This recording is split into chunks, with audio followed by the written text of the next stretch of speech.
Guys, this morning we continue our conversation and we are speaking about all that's happening as it pertains to teachers on the island. This morning I have in studio with me the tutor Tobago officer, Bradon Roberts. Good morning, Bradon, and welcome. Good morning, and good morning to the entire family.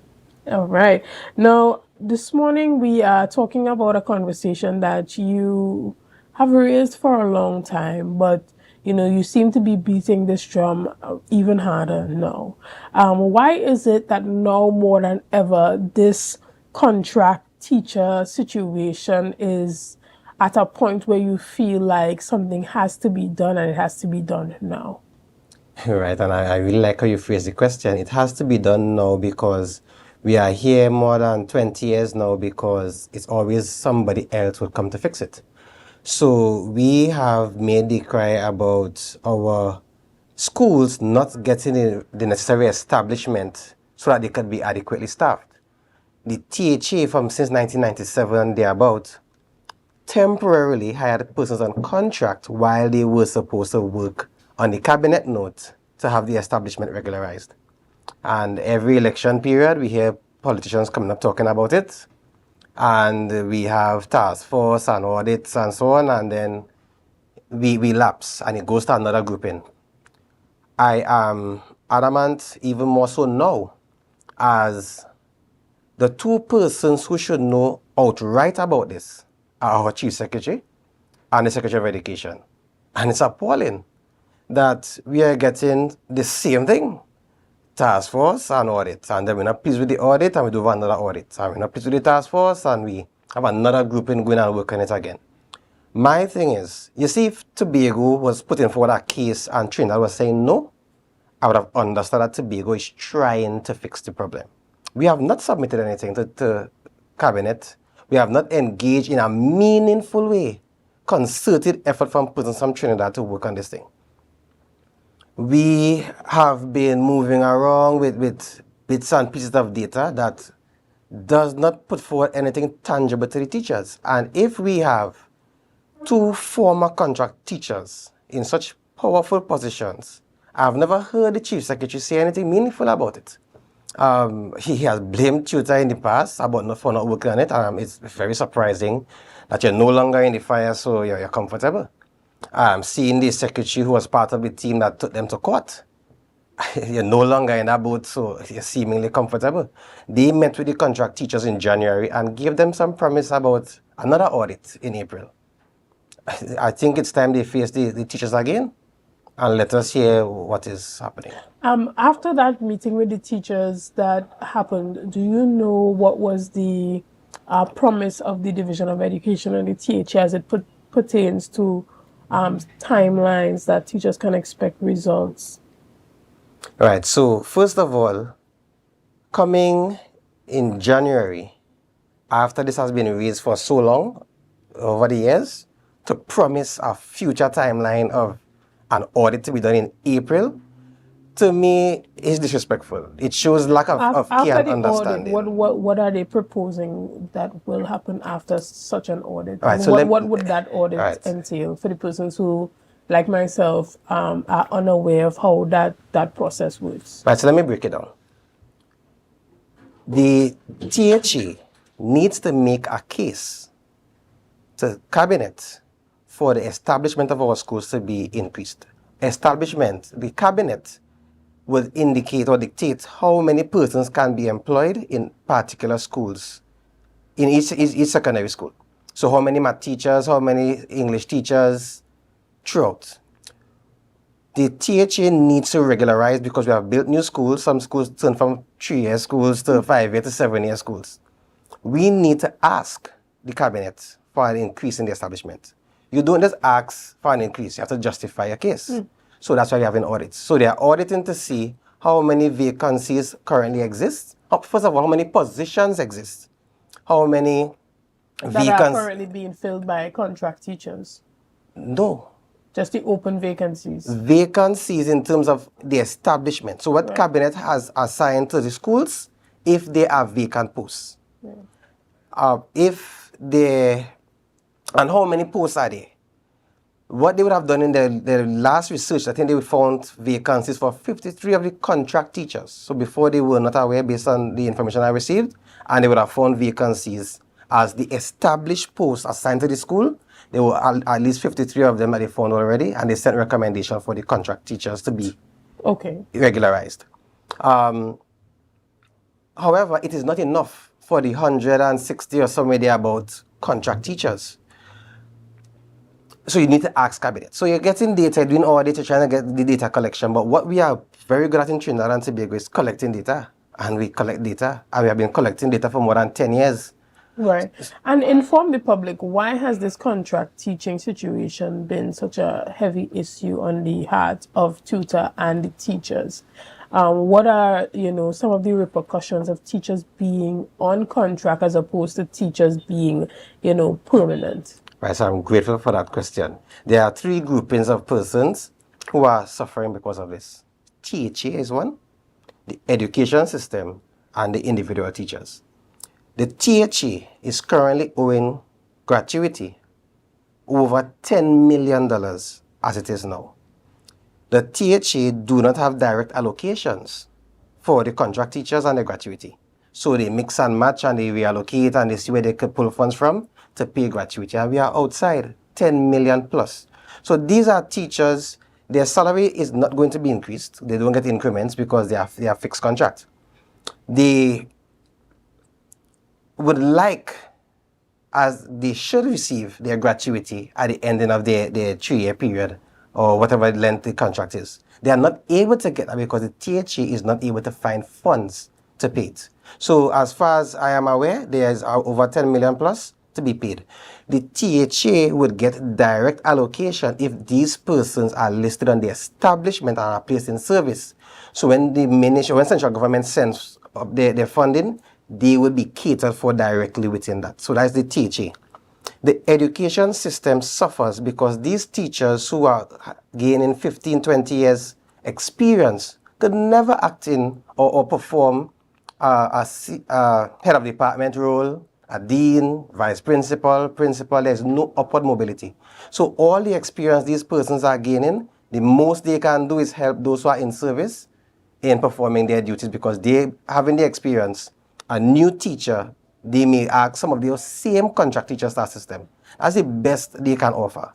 As it is now, our education system does not benefit from the experiences of these contract teachers, and it's disheartening to be in such a position, 10, 15 years, and a junior person comes to be your head of department. Can you explain how that happens? Right, so persons who are in service can move Meaning up. they are a part of the public service. Teaching Service Commission. The teaching service. So those who are in service can vie for a head of department position. But wouldn't they have been in the teaching service for a particular amount of years for them to move up to that head of department position? Right, so it's based on who you're competing with. They may have years of service, but they may not have the requisite qualification per se. Like, let's say they may not have a master's degree, but they may have been in the service for about 15 years. So who do you deem to be more senior in that situation? So the context is who you're competing with. So if you are 5 years in the service, but you are teaching with persons who are on contract, or you are teaching, you are senior there. So persons who are on contract 10, 15 years are not senior to anybody in any of our schools. There is no seniority there. The only seniority comes from persons who are in the service. So the persons who are likely to get these management positions are likely to be persons who are less years experience than those who are on contract. So our education system is not benefiting from our contract teachers more than their function as laborers, as teachers. They are at that level consistently, no upward mobility. And that brings me to the teacher. Now, to be in such a position where you are seeing where there is the opportunity for upward mobility, but that excludes you, is demoralizing. And it's demoralizing because it's the lack of that political will to address the matter.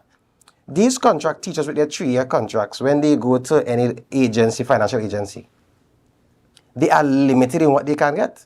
So the ambitions of teachers to have a comfortable home, they do not have the requisite affordability in terms of finances to treat with some of their long-term goals that everybody has.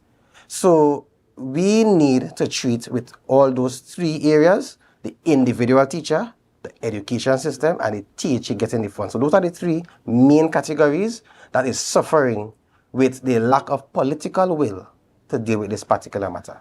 Understood.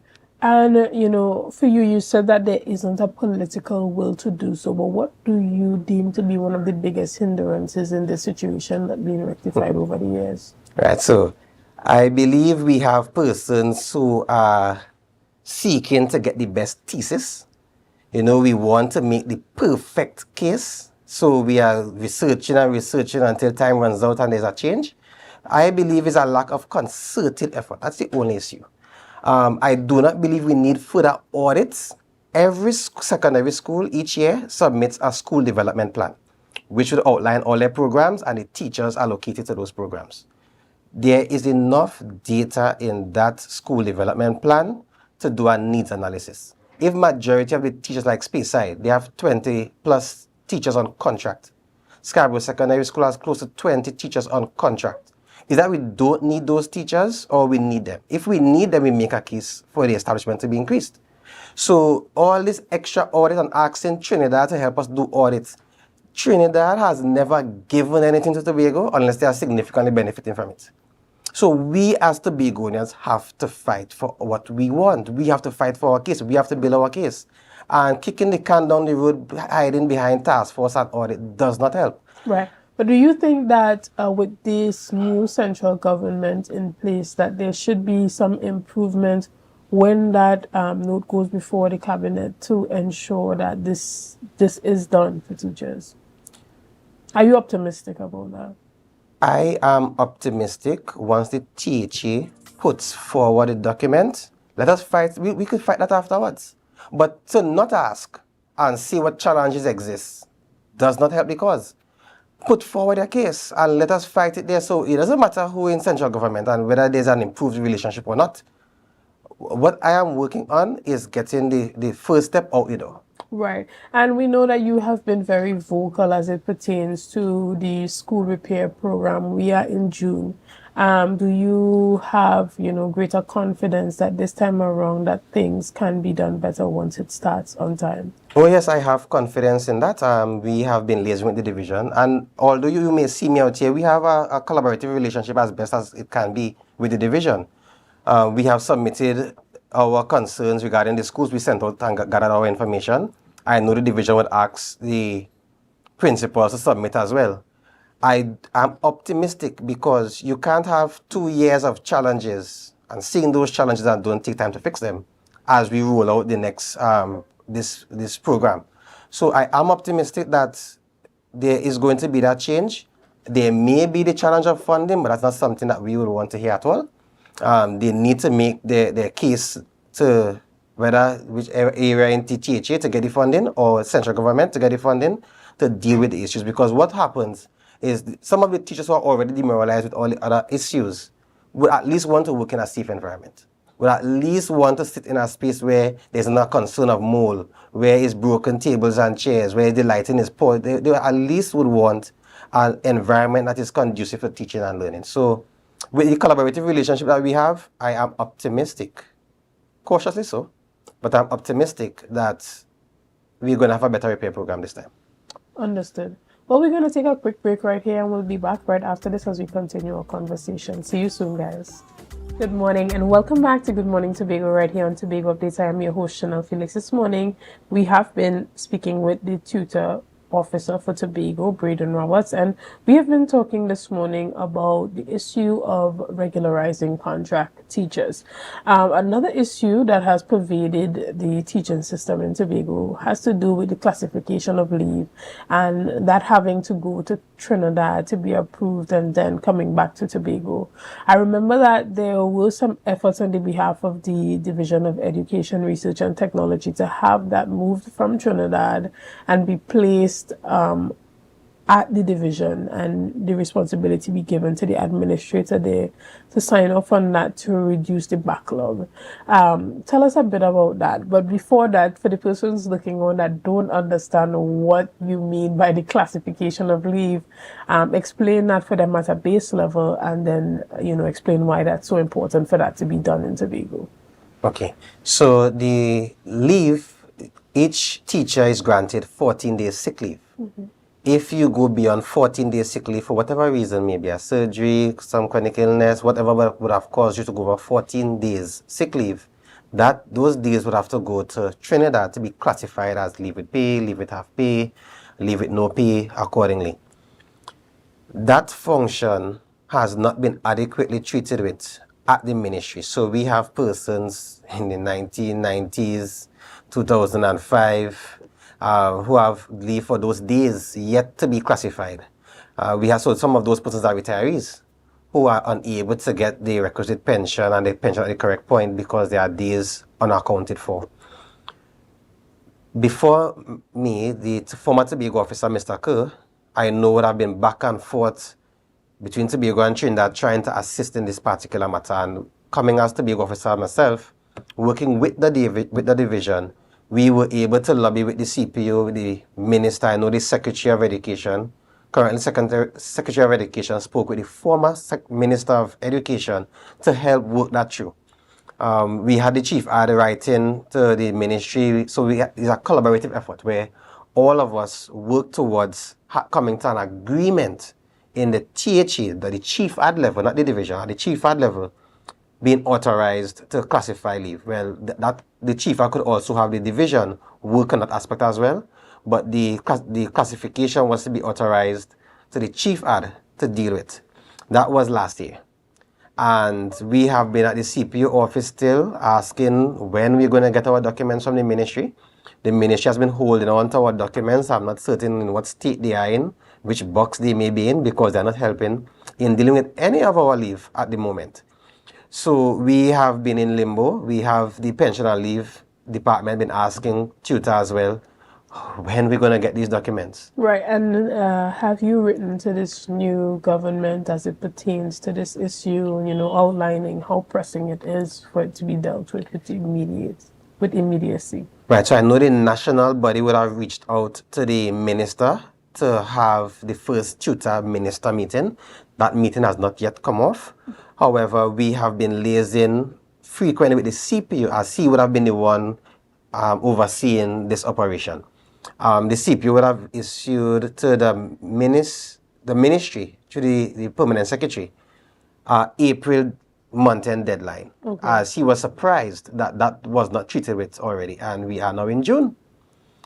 We are hearing nothing. We go to the ministry meetings, and there are all sorts of frivolous reasons as to why we have not gotten the documents yet. Who was supposed to send it?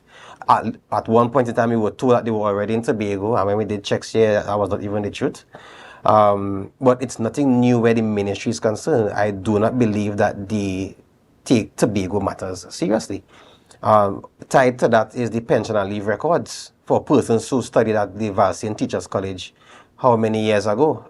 The THE been asking for those records, and the ministry takes very long in responding, even to submit those documents as needed. So our persons in Tobago are suffering due to the inaction of the ministry. So we fought to get the authority in Tobago. There is no authorized document just yet, more than verbal agreements. So we are waiting and have been asking what is really holding this up. So I'm not certain if the secretary spoke to the new ministers yet, but I know she had given that effort with the previous minister. So that is one of the significant issues. And without your leave being classified, you are not able to get any increments. There is no upward movement in terms of your salary because they are unaccounted for days. So we have persons who are stuck 10, 15 years because of the inaction of the ministry.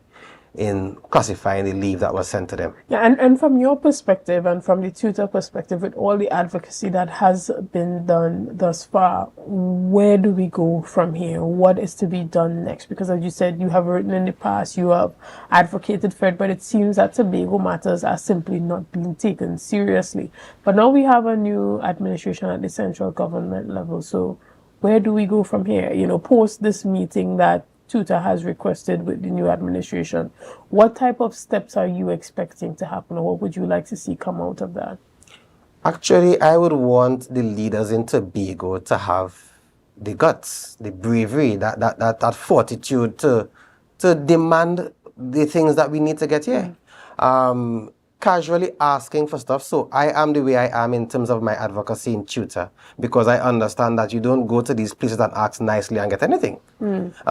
You would hope that in cordial relations you're going to get what you need to get, but that's not what we get in terms of historically in Tobago. Tobago persons are strong because we were made to be strong with all the fighting that we have to get for simple things. So I don't want us to be smiling with our new administration and there's a promise of greater collaboration. I'm happy about that there is a promise of greater collaboration. But we are not to sit back hoping that the great collaboration would indeed come. I would like the secretary, as we are fighting with the CPO and so on the particular matter, the secretary to keep with the new minister. The chief secretary to show some care for education. I don't hear this chief secretary talking about anything at all where education is concerned. And you have that strength. So I would like us as Tobagonians to stand up. We are talking about autonomy. Are we ready for it? Do we have the attitude for it? We have to show that we are strong and independent in mind and in thought to stand up and claim what we believe should be ours. So those leave issues and asking Trinidad to regularize our schools in Tobago, we need to have a collaborative, strong fight for our Tobagonians. Trinidad will not hand us anything. Right. And even if we look directly or on an individual level at some of the schools in Tobago, recently, we would have seen an upsurge in the number of fights in school. Now, this is something that we see happening every year, but it's prominent now because, the students have their phones, they take it out and everything goes viral. But we have instances now where parents are becoming so frustrated that they are now, intervening and becoming a part of these school fights. What is Tutor doing, or what is the way forward as it pertains to dealing with this? Right, and I like that you included the last part of the parents getting frustrated. And I see, like with every other thing, we want to deal with that part of it. So we frustrate people to a level where they react, and then we condemn the reaction that they would have given. I do not support parents taking matters into their own hands. But when you have your child being bullied, day in, day out, you're complaining to the school. That child may be suspended a week, 2 weeks, they come back. They bullying your child, and there are different persons taking turns. There's so much a parent could take, because as a child, you look into your parent for protection. You're looking to teachers for protection. What do we give teachers in terms of dealing with this matter? Nothing. So any form of discipline, it has to be positive discipline, or else it's abuse. Because you cannot beat, you cannot speak too sternly to a child, as that's verbal abuse as well. Emotional abuse, you have all these psychologists coming up with all sorts of terms now to protect the children. So yes, the children need protection, but they are using it as a weapon. So they know that we can't do them much. Police officers, back then you would see police officers handling children and so on. They don't do that anymore. There's a 2016 judge's rule where they have highlighted all the things that police officers cannot do to children. So we have empowered children to do as they please. And there are no programs, especially in the primary school, because primary school children and parents are acting up as well. There's no program for those persons. I would have heard that the division is working towards addressing that in some classroom activities that they want to create.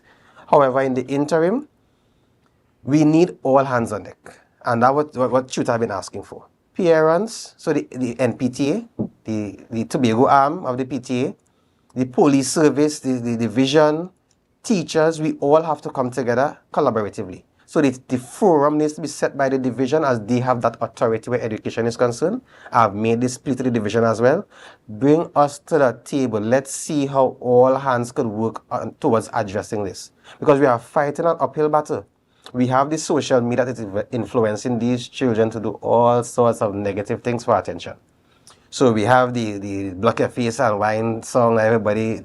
Those things are trending so much that the children are not interested in schoolwork, They do things for attention. So those children who are not doing well, when they fight, they get attention.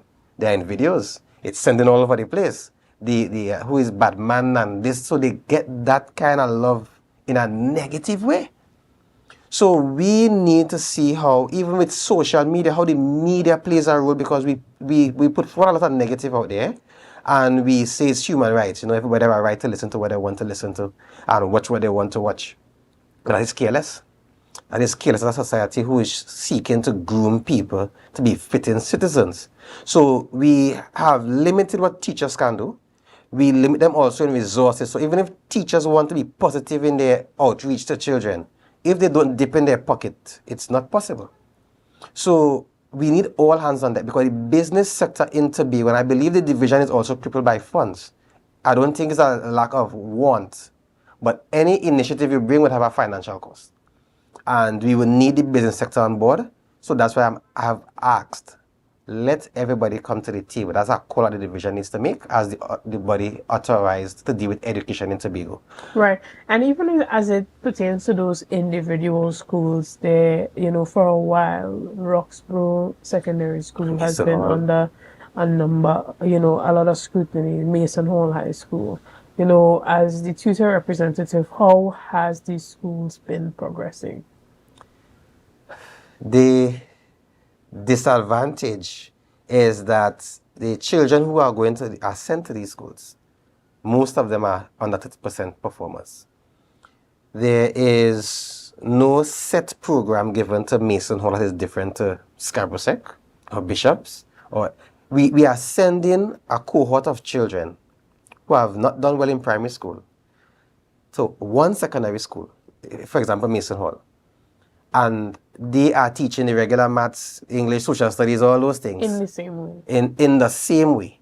Now, if they are to change the way in which they teach, you will need the resources to support that. So programs need to be established to support that, where parents see where they fit in.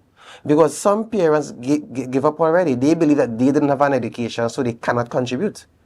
They can contribute, and if we have programs and show them where they can contribute, we'll get their support. But we have a separation where school is doing school stuff, and the parents just drop their children to school. Some of them would walk to school or catch car. So there's no interaction outside of the child coming to school. So that's my concern. What I have advocated with the teachers, try your best with what you have. So even if the division is not working towards having these programs, the principal administrative staff, see how best you can develop your program and engage the alumni, past students and so on, to see how they can support. But it will be difficult if we do not get the support of the division as the lead. And I'm not putting everything on the division, but they are the authorized body. We don't want schools taking up initiatives that would break some regulations. They need to pass through the division as well. So if the division takes front in leading such initiatives, at least give the schools a pathway to tread, they would be able to do their part. And Roxborough Secondary as well, it's also the resources at the schools. They always have lighting issues. The school, even to go to the school to watch the building, is not even encouraging.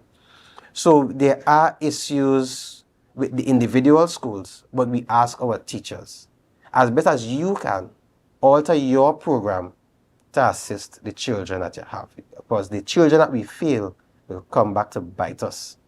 What do you say to the teachers who say, as soon as I walk into that school compound, I just feel so demotivated. I want to help the children, I have that passion to see lives change, but the environment, it's just, it's so heavy that as soon as you step on the compound, you just can't wait to leave. What do you say to those teachers? Right, so that is not an option. That's not an option at all. If I am to function on feelings, because a lot of teachers complain to me, and after they finish venting, they almost take my soul. But I have to do my job. I cannot say I ain't feel like it, I trying with the division and I'm not getting through. And no, I have to keep fighting. So our teachers, I understand. You may not be getting the encouragement and the motivation that you need. You may not be getting the funds at the division owing you, and you're complaining to tutor, you're not getting the quick results. However, you have a calling to treat with these children that are in front of you the best way you can. Let tutor fight all the other things. So the school not encouraging, let us fight that. So we have been submitting those things at the division, we have been fighting at the division. Even if you're dissatisfied with the outcome thus far, you cannot drop the ball in terms of treating with the nation's children. As I said before, we feel them and we will pay dearly for it. All right. Well, we're going to take a final break right here, and we'll be back as we wrap up. So see you soon. Good morning and welcome back to Good Morning Tobago right here on Tobago Updates. I'm your host, Shenell Felix, and this morning we have been chatting with the tutor representative for Tobago, Mr. Bradon Roberts, and we have touched on a number of topics as it pertains to regularizing teachers and working with them to give them a better environment to work in, and not just financial compensation by ensuring that they're no longer on contract, but ensuring that the environment that teachers have to work in on a daily basis is a healthy environment. We know that your environment plays a huge role on your mood and how you feel. You go into a place and certain colors, and if the walls aren't painted, if it's dirty, it contributes to a negative mood. So even as it pertains to teachers being able to do what they can with the lessons that they have, as you have encouraged them to do, there's only so much they can do. But what are you advising them to do to make the situation a bit bearable in the short term while the Tobago House of Assembly finds the resources to allocate to improve the situation? Right. So the best use of scarce resources is in collaboration. We have individual classrooms and teachers who could function in their individual capacity. However, in times like these, we need to ensure that we are collaborating. We are working and sharing best practices with each other. You bring the complaints to tutor, and tutor will do that advocacy. So I would not want teachers harboring the stressful thoughts. Yes, you're in the environment. Yes, you're in that space of not getting the things that you need. But once these are submitted to tutor, we'll try our best to advocate. What we want teachers to mainly focus on is that collaborative effort in uplifting the school. I know that there are several schools who have little initiatives. They invite other things. They invite persons to come to their school. They have fair activities where they portray some of the different professions. They encourage persons to focus on these particular professions. Even at the primary school, I saw some of the schools like Mason Hall Primary having a day for the International Day of the Boy, where they had several activities. Those are the things that we would want schools to work on, try to create the experience for our children as best as is. It would be frustrating. It is frustrating for me as the big officer, always coming out of the same issue over and over and not getting that move from the division. So with the division looking at all these things as well, I would want them to not take the teachers for granted. Let us not believe, well, schools functioning, so it's not bad. It is bad, but teachers are giving their best. Help the teachers along, because we do not want our teachers to fall down. We have a concern with the number of teachers after leaving the service in ill health, and they're not lasting long. Our death benefit has been paying out so much to those teachers who have fallen, and the family of those teachers who have fallen. So we need to care for the teachers and not believe that because school open, everything is good. So the division, we are calling on you as well. Hold up your end of the bargain while we call on the teachers to give the best that they can. All right.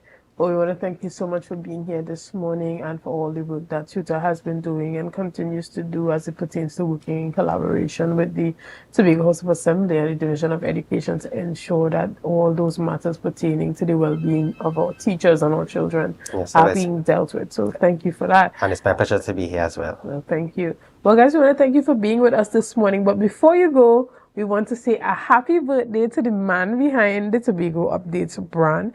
We want to say happy birthday to the boss man, William Nana. Special good morning to you. And again, happy birthday. I don't know what we're going to do today, but we're going to do something. I hope to see you soon. So happy birthday. We're saying happy birthday from the entire Tobago Updates team. The man that works hard. The man that, as he says, he takes the licks for us all. We want to say thank you to you. We want to wish you God's richest blessings, all the health, all the strength, and we pray that all good things will come to you and that you receive all your heart's desires. So again, guys, we want to thank you so much for being a part of this morning's discussions. Thank you for your likes, your shares, and your comments, and all that you have been doing to make Tobago Updates the #1 broadcaster right here on the island of Tobago. Again, I am Shenell Felix, and have a great day.